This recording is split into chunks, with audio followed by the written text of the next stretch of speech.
Hello students, discuss कर रहे हैं एनसीईआरटी। चैप्टर है अल्कोहल, फिनॉल एंड ईथर।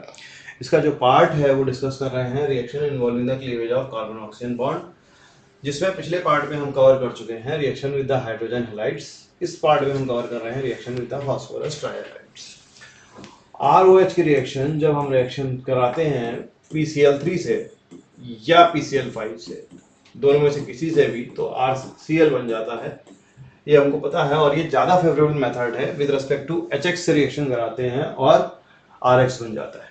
पिछले वाले कॉम्बिनेशन में हमने ये देखा कि ROH से की जब रिएक्शन करवाते हैं HX बनता है तो वहाँ पे कार्बोकेटायन का फॉर्मेशन होता है और रीअरेंजमेंट की सारी पॉसिबिलिटीज़ को कंसीडर करते हुए आफ्टर दैट हम प्रोडक्ट का फॉर्मेशन करते हैं जो कि अल्काइल हैलाइड है। लेकिन in the case of PCl3 and PCl5 rearrangement नहीं होता है। तो आपको रीजन बताने जा रहे हैं क्यों नहीं होता है। ये रिएक्शन आपके लिए ये रिएक्शन की मैकेनिज्म आपके लिए इंपॉर्टेंट नहीं है, लेकिन रीअरेंजमेंट नहीं होता है इसको समझने के लिए रिएक्शन के मैकेनिज्म को जानना पड़ेगा। परंतु आपको अगर नहीं समझ में आती रिएक्शन की मैकेनिज्म तो आपको चिंता करने की आवश्यकता नहीं है, क्योंकि रिएक्शन की मैकेनिज्म कभी आपको काम नहीं आती। थोड़ी सी समझ में आएगी, बहुत सारी नहीं समझ में आएगी, कोई उससे मैटर नहीं करता। बस आपको समझना है कि क्यों रिएक्शन में की मैकेनिज्म के दौरान रीअरेंजमेंट नहीं हो रहा है, कार्बोकेटायन का फॉर्मेशन क्यों नहीं हो रहा है। तो चलते हैं रिएक्शन के मैकेनिज्म डिस्कस करते हैं, जो कि समझने की जरूरत नहीं है। फिर भी एक पार्ट समझने के लिए पूरी रिएक्शन की मैकेनिज्म सिर्फ देखते हैं, समझने की आवश्यकता नहीं पड़ेगी आपको। ये ROH है। ROH में ऑक्सीजन के पास क्या है, लोन पेयर ऑफ इलेक्ट्रॉन है। लोन पेयर ऑफ इलेक्ट्रॉन जो कि इलेक्ट्रॉन देने की टेंडेंसी रखते हैं। ठीक है, इसके पास यहाँ पे इलेक्ट्रॉन खींच रहा है, डेल्टा प्लस चार्ज है। ठीक है, ये अपनी ओर इलेक्ट्रॉन खींच रहा है, ये डेल्टा प्लस चार्ज है। तो न्यूक्लियोफाइल की अटैक करने की टेंडेंसी यहाँ हो सकती है अगर न्यूक्लियोफाइल मिल जाए तो किसी फॉर्म में। लेकिन अभी न्यूक्लियोफाइल को चेक करते हैं कि कैसे मिलेगा, कहाँ मिलेगा और किस फॉर्म में मिलेगा और कार्बोडाइन का फॉर्मेशन क्यों नहीं हो रहा है। जब ROH ये बनाया हमने, यहाँ लोन पेयर ऑफ इलेक्ट्रॉन बनाया जो कि इलेक्ट्रॉन देने की टेंडेंसी रखते हैं। PCl5 क्या है, PCl3, पहले हम PCl3 लेके चलते हैं, PCl5 को इग्नोर करते हैं क्योंकि PCl3 समझ में आ गया तो PCl5 समझना आसान है। ठीक है, PCl3 में PCl3 इस तरह से होगा। यहाँ पर क्या होगा, लोन पेयर ऑफ इलेक्ट्रॉन होंगे। ये फास्फोरस sp3 हाइब्रिड फास्फोरस है। ठीक है, 2 इलेक्ट्रॉन, 2 2 4, 2 6 और 2 8 ऑक्टेट कंप्लीट है, sp3 हाइब्रिड है। एक लोन पेयर ऑफ इलेक्ट्रॉन है, NH3 मॉलिक्यूल जैसा पिरामिडल शेप स्ट्रक्चर है। लेकिन NH3 में d ऑर्बिटल इलेक्ट्रॉन नहीं होते हैं, NCl3 में d ऑर्बिटल इलेक्ट्रॉन नहीं होते हैं, इसलिए NCl3 यहाँ काम नहीं करेगा।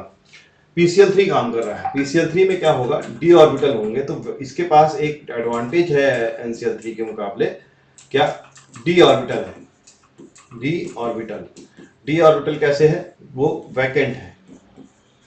ठीक है, और वैकेंट ऑर्बिटल कैसे काम करेगा, लुईस एसिड ऑर्बिटल की तरह काम करेगा।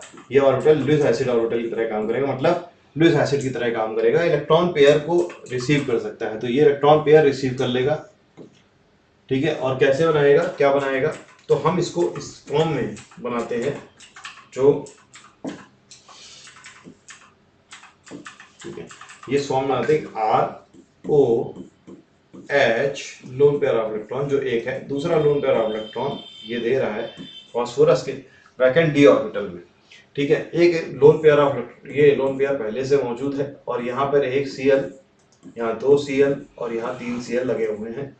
अब ये 2 इलेक्ट्रॉन है, ये 2 इलेक्ट्रॉन, 2 2 4, 2 6, 2 8, 2 10 ऑक्टेट से एक्सटेंड कर रहा है। 10 इलेक्ट्रॉन सिस्टम दिखाई दे रहा है। ये 2 शेयरिंग में यहाँ से आ रहे हैं, 2 2 4, 2 6, 2 8 ये आ रहे हैं। तो ऑक्टेट का एक्सपेंशन है, तो इस पर क्या आ जाएगा, निगेटिव चार्ज आ जाएगा।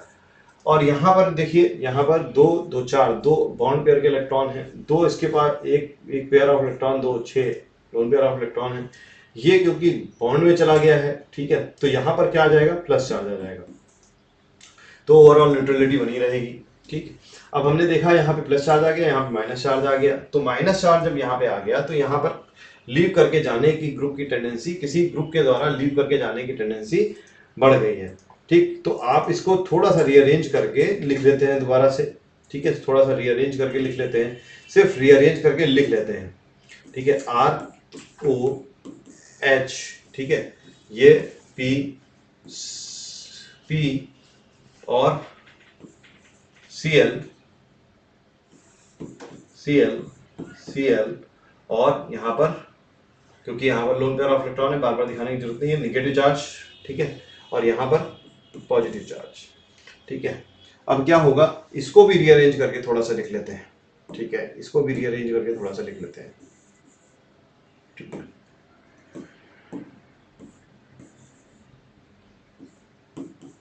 ये तो वही स्पीशीज है, सिर्फ रीअरेंज करके लिखी गई है, एच आर एच एच का इंटरचेंज किया है। अब देखिए क्या होगा कि यहाँ फास्फोरस के पास नेगेटिव चार्ज है, ऑक्टेट एक्सटेंडेड है, तो ये क्या करेगा, Cl माइनस इलेक्ट्रॉन देने की टेंडेंसी रखेगा, तो ये बॉन्ड इधर बना लेगा, ठीक है। क्योंकि यहाँ पर ऑक्सीजन के पास ऑक्सीजन की कमी दिखाई दे रही है, प्लस चार्ज दिखाई दे रहा है, हालांकि ऑक्टेट कंप्लीशन में मैंने कंसीडर किया, लेकिन ऑक्सीजन 3 बॉन्ड बना रहा है, तो इस बॉन्ड के द्वारा टूटने की टेंडेंसी बढ़ जाएगी। तो जब इस तरह से आप बॉन्ड बनाएंगे तो क्या हो जाएगा,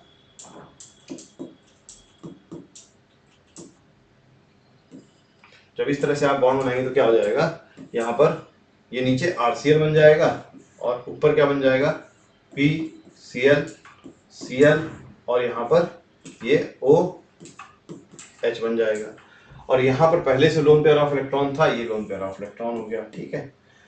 तो RCl हमें फॉर्म हो गया, मिल गया, और हमें ये हमने अलग कर लिया, मतलब अलग से सोच लिया, अलग कर लिया, रिएक्शन में ये चीजें अलग हो गई। अब ये जो पार्ट है, हमारा ऊपर वाला जो पार्ट है, ये फाइनली कंपाउंड में क्या मिलता है, जब हम रिएक्शन देखेंगे तो फाइनली मिलता है H3PO3।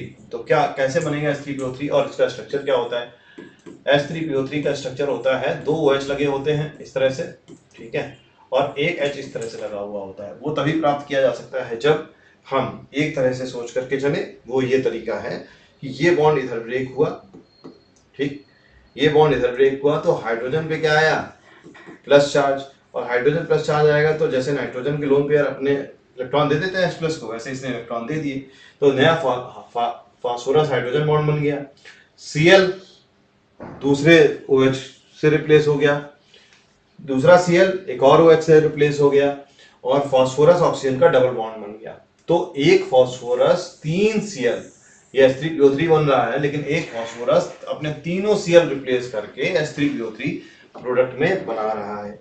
अगर PCl5 है,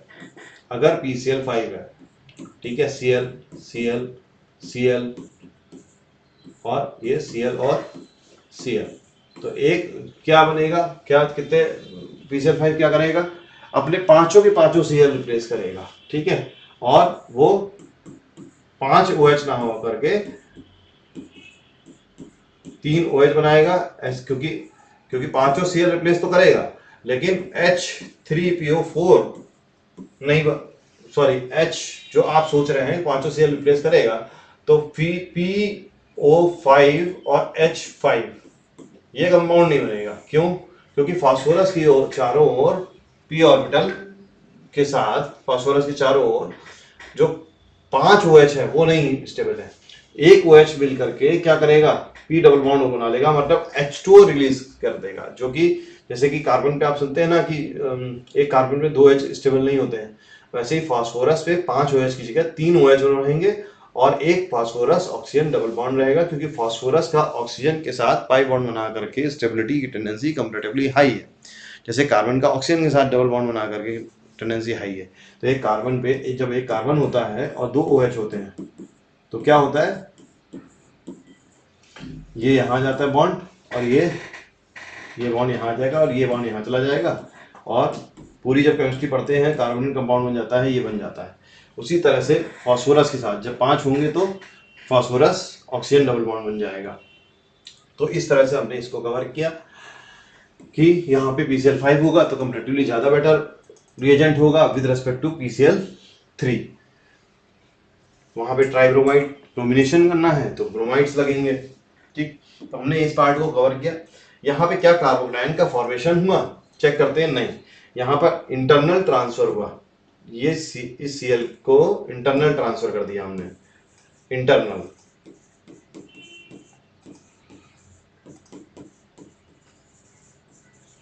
ठीक है, कंपाउंड के अंदर ही अंदर ट्रांसफर कर दिया। यहाँ पे कार्बोकैटायन का फॉर्मेशन नहीं किया।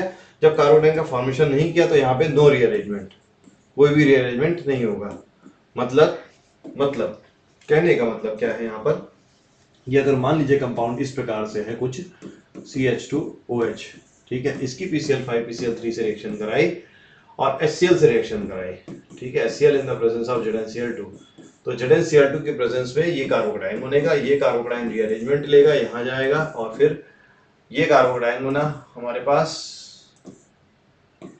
प्लस चार्ज, और इसके बाद Cl माइनस का अटैक होकर के इस पे क्या होगा, यहाँ पर Cl लग जाएगा, ये प्रोडक्ट बन जाएगा। लेकिन अगर PCl5 PCl3 के प्रेजेंस में रिएक्शन कराई तो क्या होगा, प्रोडक्ट बिना रीअरेंज करे ये प्रोडक्ट बन जाएगा। तो ये इस एक लाइन में छुपा हुआ है, ये इस एक लाइन में जो आपने पॉइंट दे रखा है ना, ये पॉइंट, ये सॉल्यूशन यहाँ पर छुपा हुआ है। तो जब आप कन्वर्जन ऑफ रिएक्शन पढ़ते हैं तो आपको अगर इससे कन्वर्ट करके इसमें बनाना है तो PCl5 यूज करना पड़ेगा, इससे कन्वर्ट करके ये बनाना है, यहाँ से कन्वर्ट करके अगर ये बनाना है तो आपको HCl in the presence of ZnCl2 use करना पड़ेगा, तो आपके लिए आसानी होगी। जाहिर सी बात है कि यहाँ पे HCl in the presence of ZnCl2 जो कि ऊपर लिखा हुआ है कि वो रूम टेम्परेचर पे रिएक्शन नहीं करता है, तो आपको क्या करना पड़ेगा, हीट करना पड़ेगा, क्योंकि ये प्राइमरी कार्बोकैटायन है, बगल वाला कार्बोकैटायन टर्सरी कार्बोकैटायन है। तो प्राइमरी स्टेज को फिल करने के लिए आपको हीटिंग की आवश्यकता होगी, तब जाकर के वो प्राइमरी कार्बोकैटायन फिर ट्रांजिशन होकर टर्सरी कार्बोकैटायन, फिर उससे जाकर के Cl जुड़ जाएगा। तो ये दोनों रिएक्शन मिला करके हमने आपको कवर करी, यहाँ पर जो भी कंफ्यूजन था वो क्लियर किया। अगर कोई डाउट्स हो तो आप पूछ सकते हैं। हम फर्दर डिस्कस करने जा रहे हैं dehydration of alcohol with the reaction mechanism. जो आपको रिएक्शन मैकेनिज्म यहाँ पे समझ में नहीं आ रही है, ये पार्ट समझ में नहीं आ रहा है, समझने की जरूरत नहीं है, बट मैंने आपको इसलिए कवर किया क्योंकि हमने यहाँ पे बताया कि, तो यहाँ पे बताया कि यहाँ पे कार्बोकैटायन का फॉर्मेशन नहीं हो रहा है, रिएरेंजमेंट नहीं हो रहा है, तो क्यों नहीं हो रहा है। Thank you class.